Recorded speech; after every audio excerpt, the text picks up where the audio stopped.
Welcome back, my dark hearts. I hope you packed light, because tonight we're going into the woods. They said he froze to death one winter, that the forest swallowed him whole. But every spring, someone disappears near the same ridge, and the trees always look freshly cut. Maybe the axe never stopped swinging. Maybe Uncle Istvan never stopped working. This one is gory. Get ready. And now for our next story, we leave the safety of four walls behind. Out here, the shadows aren't your enemy.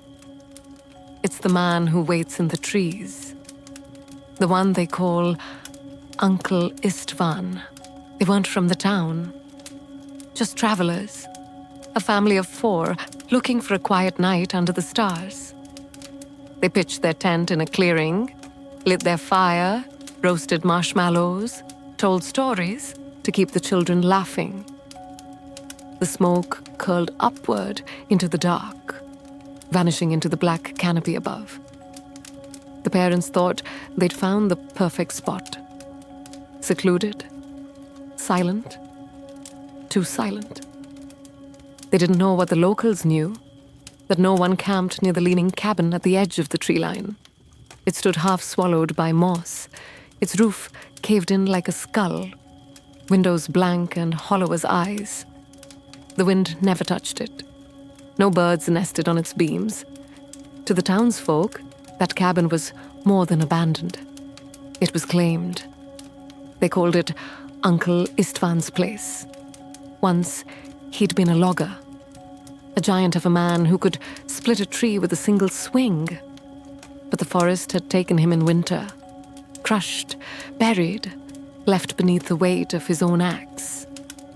The old people said the woods gave him back, twisted and vengeful. Now he walked only at night, dragging that rusted axe, the steel dripping blood that never froze. The family didn't know the stories, didn't hear the warnings whispered in town. So they built their fire bright, their laughter spilling into the trees. The sound carried farther than they realized. And in the black woods beyond the circle of firelight, something listened. Something that hadn't heard laughter near its cabin in many years. The children drifted to sleep first, curled up in the tent with sticky hands from roasted marshmallows. Their parents sat a little longer by the fire, listening to the woods, waiting for the night sounds, the hoot of an owl, the rustle of a deer, even the distant cry of a coyote. But nothing came. The forest was wrong, too still, too watchful. The mother tried to laugh it off, brushing at her arms as though the silence itself crawled across her skin. The father stared into the dark, trying not to notice how the tree line seemed to lean closer every time the firelight flickered. Somewhere beyond that circle of light, branches cracked. Not the soft snap of a rabbit or fox, but heavy, slow, measured, like something taking deliberate steps. The father stood, listening. The sound stopped. The woods swallowed it whole. He told himself it was nothing, forced a smile, poured water over the fire until only smoke hissed into the night. But when the last ember died, the darkness pressed in, thicker than before. The air smelled of rust, damp metal and wet pine. The parents climbed into the tent at last, zipping the flap closed, curling tight between their sleeping children. The woods were silent again, but it wasn't the silence of peace. It was the silence of something waiting. The tent was small, too small. Every shift of a body made the canvas sigh. Every breath filled the air with damp warmth. The children murmured in their sleep, rolling against each other, the glow of the fire gone from their faces. Outside, nothing. Not a single insect, not a single bird. The silence wasn't empty. It pressed in, heavy, as if the forest itself were crouching around the tent, waiting. The mother lay awake, staring at the thin nylon wall, inches from her face. She swore she saw a shadow pass across it, faint, jagged, and gone before she could blink. She turned to her husband, whispering his name, but he only pressed a finger to his lips. He'd heard it too. Then came the sound. Not footsteps, heavier, a drag, like steel, pulled over stone. It came once, then stopped. Once again, closer. Then silence. The father reached for the flashlight. His hand trembled. When he clicked it on, the tent filled with a pale cone of light. No shadows, no movement, just the thin yellow glow on tired faces. They waited, listening. Minutes stretched. The air inside grew hot, stifling, as if the night itself pressed its weight on their chests. Finally, the father shut the light off. Darkness poured back in. And then the children stirred. The boy whispered, half dreaming, "Who's outside?" His sister whimpered in her sleep, pressing closer to their mother. The parents froze. They hadn't spoken a word. From the far side of the tent came a noise that didn't belong. 3 dull knocks against the earth. Not on the fabric, not on the poles. The ground itself. Knock, knock, knock. The sound faded. The silence returned. But the family didn't sleep again. Not that night. They lay stiff and breathless, waiting for morning as the forest creaked around them. When the first grey light bled through the canvas, the family finally exhaled. They had made it to morning. The father unzipped the flap, squinting into the pale mist that hung low over the clearing.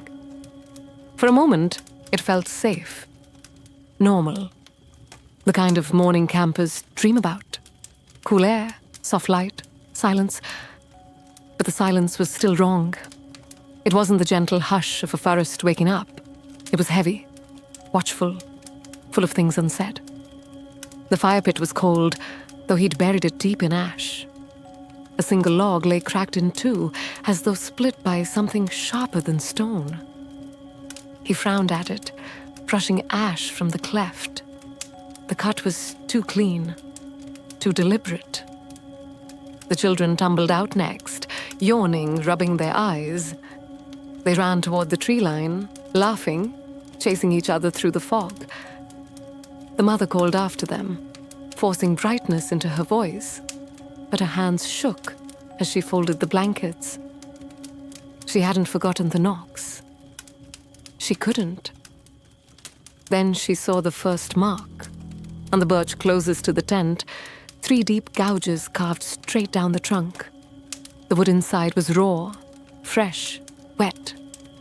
She touched it without thinking. Her hand came back red, not sap, thicker, darker. The father saw it too. His stomach dropped. He scanned the clearing and saw more. Every tree within 10 paces bore the same wound. Deep axe marks, each one lower to the ground, circling closer to the tent. It was as though someone had walked the perimeter all night. Testing, choosing. The children froze mid-play, staring into the mist. The boy raised a hand, pointing at the tree line. "Mama," he whispered, "there's a man in the woods." But when they all turned to look, the space between the trees was empty. Nothing but fog and shadow. The father tried to dismiss it all. Old hunters, rotten wood, tricks of the fog. His smile didn't reach his eyes. The mother didn't argue. She just packed faster, her hands trembling as she folded the blankets. Then the boy froze mid-step. He tugged at her sleeve, whispering, "Mama, the man's still there." She snapped back sharper than she meant, "Enough." But her voice faltered when she saw where he was pointing. At the cabin. Through the fog, the crooked roof jutted from the trees like broken teeth. In the single pane of glass, still clinging to its frame, something pale shifted, Not the flutter of a bird, not the sway of a branch. It moved with purpose. It was watching. The father shouted for the children to come back. They ran, the girl stumbling, skinning her knee. The mother scooped her up, but when she glanced down, the blood wasn't red. It smeared black across her hands, thick and metallic, stinking of iron. Before she could speak, the forest answered. Every tree in the clearing groaned at once, a deep thunder that shivered the earth. Birds erupted from the canopy in panicked flocks, wings thrashing the mist.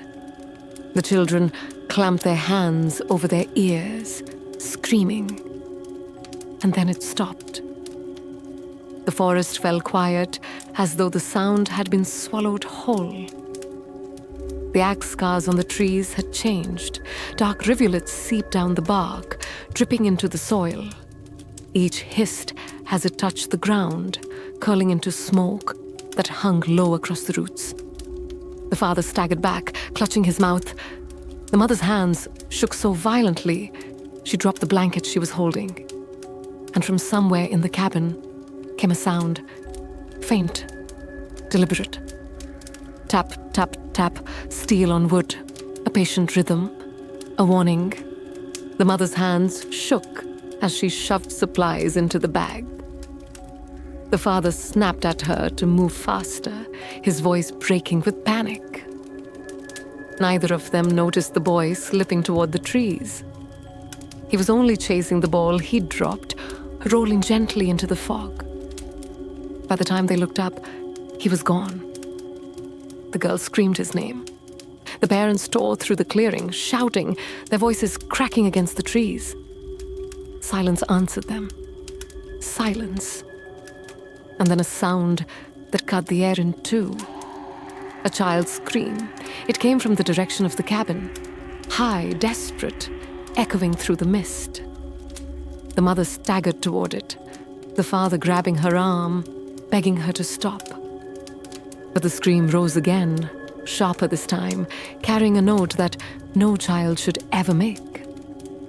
Together they ran, branches whipping at their faces, fog closing in like a cage.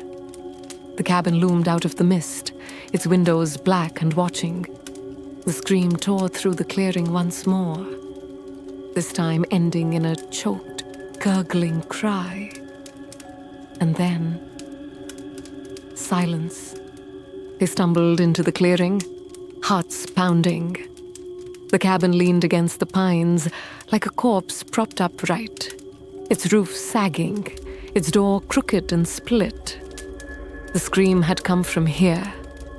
They were certain. The mother called her son's name, her voice cracking into the mist. Nothing answered but the creak of old boards shifting inside. At the base of the steps, half buried in mud, lay a shoe. Small, red. The mother dropped to her knees, clawing it from the dirt with shaking hands. It was wet, sticky. She didn't want to look, but she knew. The black smear across the leather wasn't mud. The father tried the door, but it barely budged, groaning on swollen hinges. He pressed his face to the gap in the door, straining his eyes against the dark. The smell hit first, iron and damp earth, so thick it burned his throat. Then came the sound again. Drag, scrape paws. Something heavy pulled across the boards. He squinted, every nerve in his body screaming to turn away. And then he saw it. A small arm. Limp fingers curled, leaving faint streaks across the dusty floor as the body was hauled back into the shadows. The shoe they had found outside matched the one still clinging to the child's other foot. The mother's scream ripped the clearing apart. She slammed her fists against the door, calling her son's name over and over until her throat broke raw. The dragging stopped. For a heartbeat, the cabin was silent, watching. Then, deep inside, something shifted its weight. A slow inhale rattled the wood, low and guttural, filling the cracks of the cabin with breath. And after it came the scrape of steel against the floor. Heavy, deliberate, waiting. The cabin gave way with a scream of wood, the door crashing inward. The father charged first, the mother close behind. The smell hit them like a wall, rust and rot, the stench of old blood baked into the beams. The boy lay sprawled on the floor, eyes wide, lips trembling. He tried to crawl, but his leg twisted wrong, as if the cabin itself had caught him. The mother rushed forward and froze. The shadows in the corner moved. Something massive uncoiled from the dark, taller than the doorway, shoulders hunched beneath the rafters. His face was hidden behind a curtain of tangled hair, his beard matted, his chest broad as a wall. But the axe, it gleamed as if it had never rusted. The father raised the flashlight, its beam trembling across the figure. For an instant, Istvan looked like a man. Just a man. Then the light flickered, and his skin split like bark. Black veins spread, glowing faintly red, pulsing like coal beneath the surface. His eyes opened, not human, but hollow and burning from within. The mother screamed, the boy wailed, and Istvan moved. Not with a step, not with a swing, with a blur like the air itself had carried him forward. One moment, he was in the shadows. The next, his axe slammed into the floor where the father had stood, splitting the boards like kindling. Splinters rained, the walls groaned. The father dragged his wife and son back, their minds too slow to understand what they'd seen. It wasn't just a man. It wasn't just a ghost. It was the forest itself, wearing the shape of Uncle Istvan, and it had finally woken. The father shoved his family toward the doorway, splinters biting into their hands as they crawled. Behind them, the sound of wood tearing split the air. Istvan wasn't swinging at them, not yet. He was tearing the cabin apart, beam by beam, like the walls themselves had betrayed him. They stumbled outside, but the forest wasn't the same. The clearing was gone. The tent, the fire pit, vanished. The trees had closed in, trunks pressed together, branches hooked like claws. The world had shrunk to the cabin, the trees, and Istvan's breath. It followed them out, heavy, rattling. Each inhale shook the earth. Each exhale steamed in the fog like a furnace.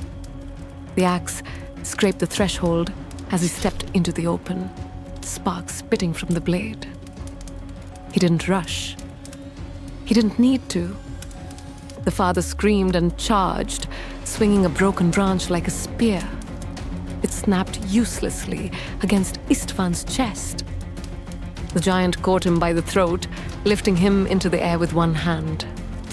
For a heartbeat, Istvan only stared, head tilted, studying him the way a woodsman studies a tree before the cut. Then he hurled him against a rotten beam. The man crumpled, coughing, scrambling to rise, but the axe was already coming down. Steel split him clean in two, the crack like timber, snapping in winter frost. His body folded, steaming blood, soaking the dirt. Istvan wrenched the blade free, ready to swing again. The mother screamed, dragging the children away, but the forest bent with them. Branches locked together, roots tangled at their feet. Every path circled them back to the cabin's shadow. Then the girl stopped screaming. She was staring ahead, trembling, her voice a whisper. "Mama, he's right there." The mother followed her gaze. At the doorway of the cabin, a figure stood in the dark. A child's silhouette, small, familiar. Her son, alive, reaching out, but the boy in her arms whimpered, clutching tighter, shaking his head. His lips moved against her ear, whispering, "Don't let him take me back." One in her arms, one in the cabin. Her breath broke, the weight of choice crushing her chest. Which was hers? Which was the forest's echo? Istvan's shadow rose behind the child in the doorway, axe in hand, taller than the cabin itself. His burning eyes locked on her as if daring her to choose. And then, with a swing of steel, the world split into screaming and silence. By morning, there was nothing left. No tent, no fire pit, no sign a family had ever been there. Only the cabin, sagging in the mist, its windows black as sockets. The townsfolk know better than to go near, but even from the road, they swear they've heard it. The cries of children, faint and broken, drifting from the trees. Some say the voices call for help. Others say they're laughing. And when the wind carries just right, you can hear the drag of an axe between their screams.